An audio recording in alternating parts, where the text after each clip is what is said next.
paz, irmãos. Em mais um instante com Deus, venho trazer a vocês a palavra que está em Esther, capítulo 2, versículo 17. E o rei amou a Esther mais do que todas as mulheres, e ela alcançou perante ele graça e benevolência mais do que todas as virgens. E pôs a coroa real na sua cabeça, e a fez rainha em lugar de Vasti.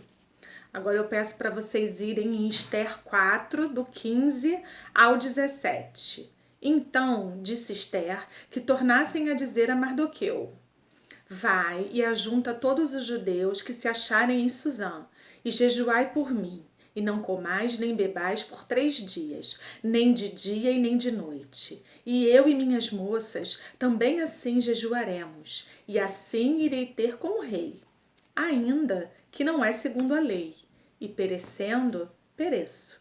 Então Mardoqueu foi e fez conforme tudo quanto Esther lhe ordenou.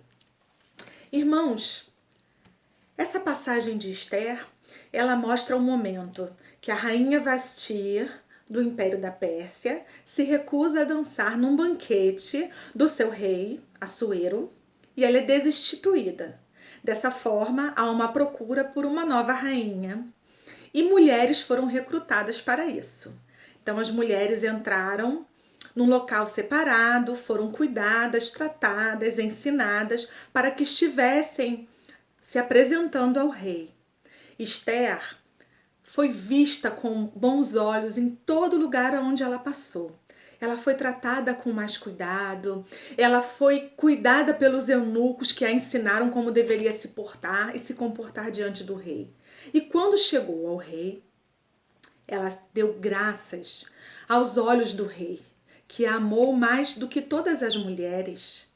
Ela estava linda, reluzente, com um comportamento ideal e com tudo que deveria saber para se tornar a próxima rainha. Porém, aos olhos humanos, esses eram os atributos que faziam com que Esther se tornasse a nova rainha. Porém, Deus tinha propósito vindo do céu para o povo dele através da vida de Esther. E quando essa circunstância aconteceu, Esther tomou a posição em falar com Mardoqueu que pedisse para que o seu povo jejuasse por 3 dias e orasse para que ela tivesse de Deus a melhor estratégia para falar com o rei. Esther, que tinha sido titulada rainha por sua beleza e pelos seus atributos, teve a plena consciência que naquele momento de adversidade ela não poderia se preparar com as ferramentas humanas como ela foi preparada para se apresentar ao rei. Ela foi se preparar com ferramentas espirituais. Ela foi orar, ela foi jejuar com suas moças, ela foi pedir ao Senhor a orientação de como deveria falar, se comportar, de qual estratégia deveria tomar para fazer um pedido tão importante para o rei, que era livrar o seu povo. Estar diante do rei naquele momento, fazer este pedido que ela iria fazer, poderia causar inclusive a sua morte. Mas Esther buscou no Senhor a estratégia.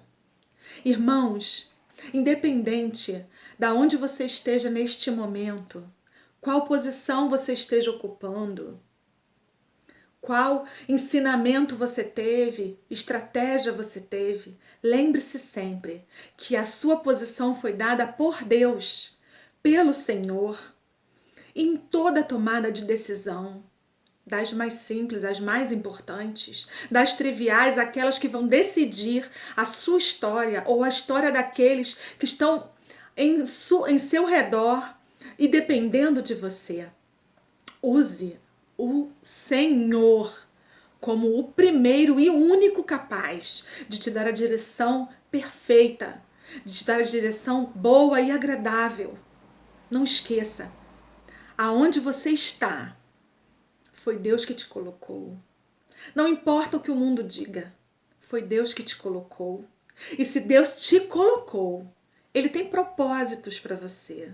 E quando esse propósito aparecer, lembre-se que é o Senhor que deve ser glorificado, que é o Senhor que deve ser exaltado, que é o Senhor que deve ser buscado no secreto antes de qualquer tomada de decisão. Esther foi ao rei, mesmo sabendo que poderia levar à morte, mas Esther sabia que, independente do que acontecesse, a vontade de Deus estaria sendo cumprida. Que possamos caminhar com as nossas tomadas de decisão, pensando que, independente do que aconteça, se é a vontade de Deus, é a que deve ser cumprida. Deus abençoe tremendamente a sua vida.